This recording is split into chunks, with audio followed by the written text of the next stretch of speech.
अस्सलामुअलैकुम नाज़रीन, आप देख रहे हैं प्रोग्राम पुकार और मैं हूं आपके साथ अनीला ज़का। कहते हैं कि हराम कामों की वक्ती लज्जत इंसान के दिमाग पर ऐसा पर्दा डालती है कि उसे अच्छे और बुरे की तमीज़ ख़त्म हो जाती है। जी हाँ, जो वाक़या आज मैं अपने नाज़रीन की नज़र करने जा रही हूँ, इसमें एक खातून वक्ती लज्जत में डूबते हुए अपने ही आशना के हाथों कत्ल हो गई। मामला क्या था, वो आशना आखिर चाहता क्या था, उसी की ज़ुबान से आपको सुनवाते हैं। इस वक्त मैं थाना हेर में मौजूद हूँ और मेरे साथ वो मुल्ज़म मौजूद है, उसी से बात करते हैं। क्या नाम है भाई तुम्हारा? नुमान। कितनी उम्र है? 23 साल। शादीशुदा हो? जी शादीशुदा। कितनी देर हुई है शादी को? जी 2.5 माह पहले। लव मैरिज है? नहीं जी। अरेंज मैरिज है?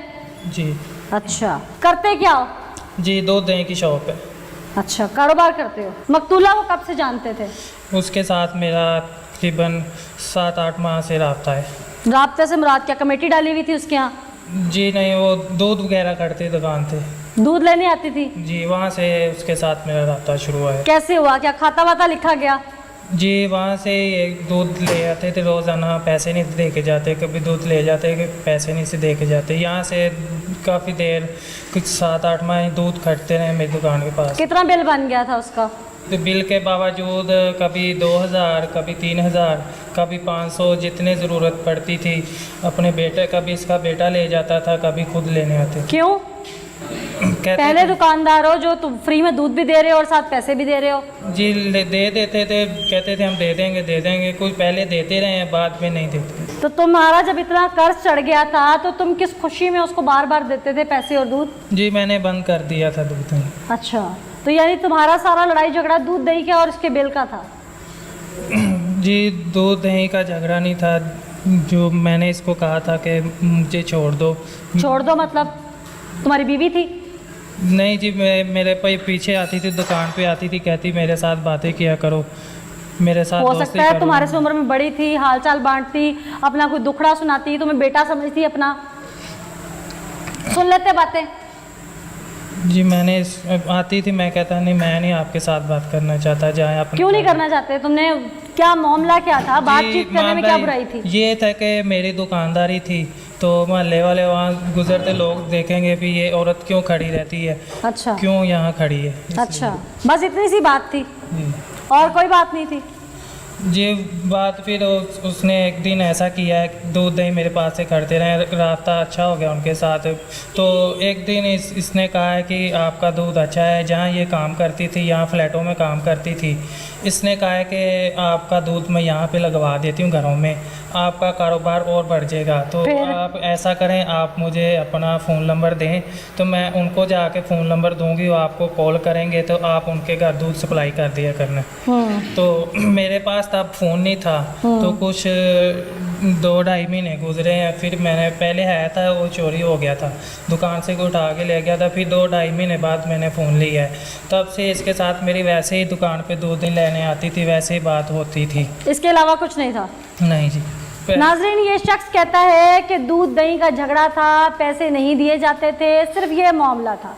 अब बताओ सच क्या है? जी सच ये है कि मेरे इसके साथ 8 माह से ताल्लुकात थे। किस तरह के? जी ऐसे ही दूध दही फिर दूध दही पे आ गए हो? 8 माह से ताल्लुकात थे। किस तरह के ताल्लुकात थे?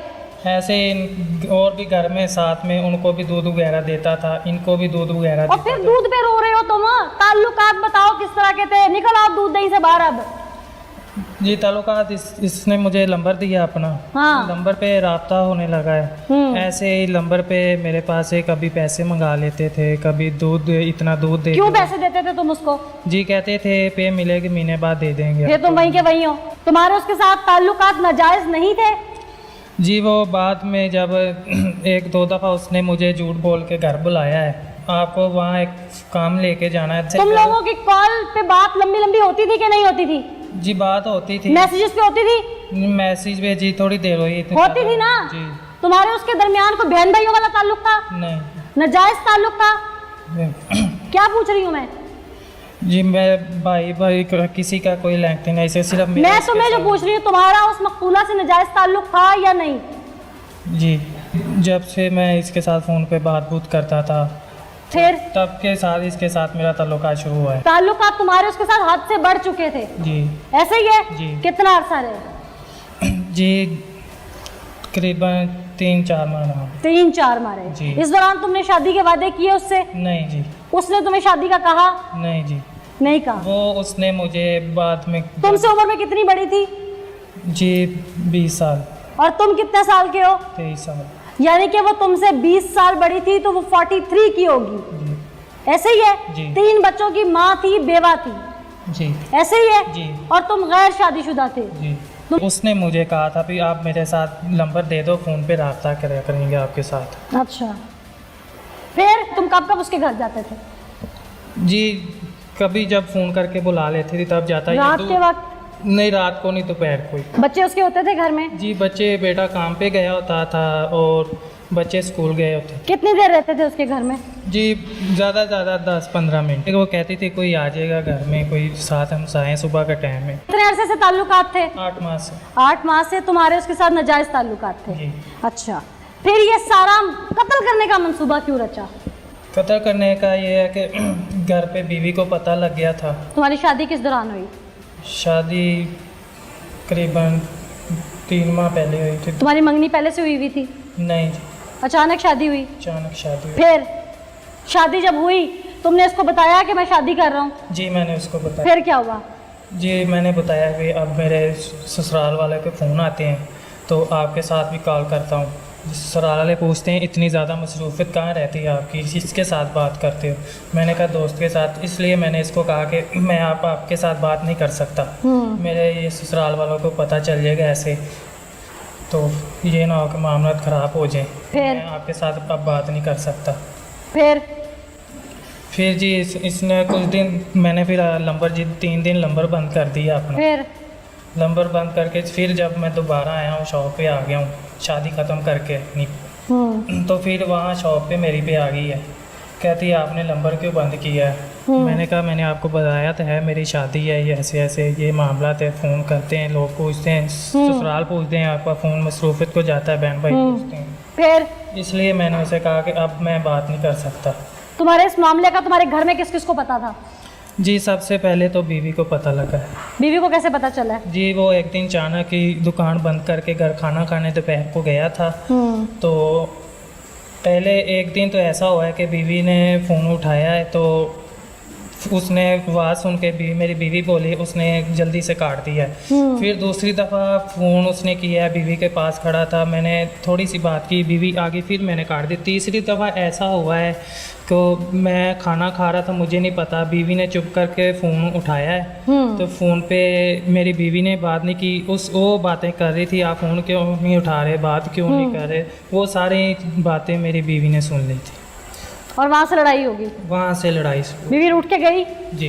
फिर तुमने इसे कत्ल करने का मंसूबा क्यों बनाया? भाई सिम बदल लेते, फ़ोन का नंबर अपना बंद कर देते, इससे जान छुड़ा लेते, दुकान पे आती तुम मर्द थे, उसे डांट देते बुरी तरह से, एंड तुमने मेरे पैसे देने हैं, तुम झूठ बोल रही हो, कुछ भी कर सकते थे, थाने आ सकते थे। जी मैंने उसको बहुत समझाया है, उसके बेटे को भी कहा है भी आप मेरे पैसे ऐसे दे दे। आप एक औरत को अपनी इज्जत का ज्यादा डर होता है।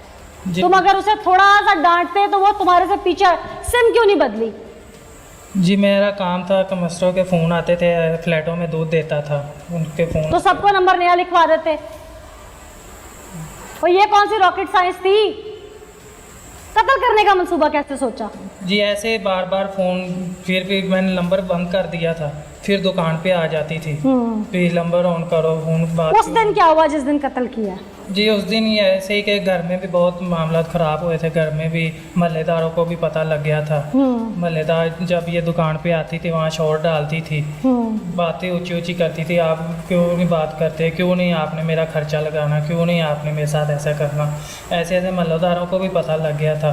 तो घर वालों को ऐसे बहुत मामला ख़राब थे, घर वाले भी, बीवी भी वो भी डांटती थी, वाले साहब वो भी डांटते थे भी आप क्यों बातें करते। फिर उस दिन तो फिर तुम्हें गुस्सा आया? जी मुझे गुस्सा आया। दूध मेरा जो वो बेचने वाला रह जाता, सुबह मैंने पेमेंट करनी होती थी, पेमेंट पूरी नहीं थी होती, ये कॉल करती थी मुझे इतना खर्चा दो, मुझे इतना खर्चा लगाओ मेरे साथ, ऐसे ऐसे करो। मैंने कहा जी मैं नहीं दे सकता, मैं अपनी दुकान बंद करके आ भी नहीं सकता आपको लेने में। तब कहती थी मुझे लेने आओ लम्स के अंदर से, जब अगर नहीं लेने आना तो मेरा महीने का किराया लगाओ। मैंने कहा जी मैं पहले आपको दे सकता था, अब शादी होगी, अब मैं इतना खर्चा आपको कहाँ से दूँ। इसने कहा कि जहाँ से मर्ज़ी दो, मुझे नहीं पता, मुझे इतना 2-3 हज़ार रुपये पहले भी मांगती थी, दे देता था, अब वो ज़्यादा मांग रही थी, कहती 10-15 हज़ार रुपये मेरा खर्चा लगाओ, मैं रिक्शा वाला लगाओ, घर का मेरा खर्चा नहीं पूरा था। मैंने कहा मैं कैसे आपको दूँ, मेरा अपना दुकान। फिर उस दिन कत्ल करने का मंसूबा कैसे बनाया? उस दिन यही फिर इसने कॉल की है, मैंने फ़ोन बंद कर दिया था। फिर अगले दिन फिर इसने फ़ोन ऑन कर लिया, कमस्तों के फ़ोन होने थे, दूध वगैरह के। फिर मैं तो मजबूरी को फ़ोन ऑन कर लेता था, मुझे फ़ोन होने। ओ भाई, उस दिन इसको कैसे बुलाया बाहर, कत्ल कहाँ से लिया, मैं ये पूछ रही हूँ। जी फिर मैं दुकान से, घर वालों के भी फ़ोन आते थे भी, आप अभी तक तो घर वालों ने, मुझे जब पता चल गया बीवी को, उन लोगों ने मना किया भी 10 बजे के बाद आपने दुकान बंद कर देनी है। फिर इसने मुझे कॉल करनी रात को भी, मुझे लेने आओ।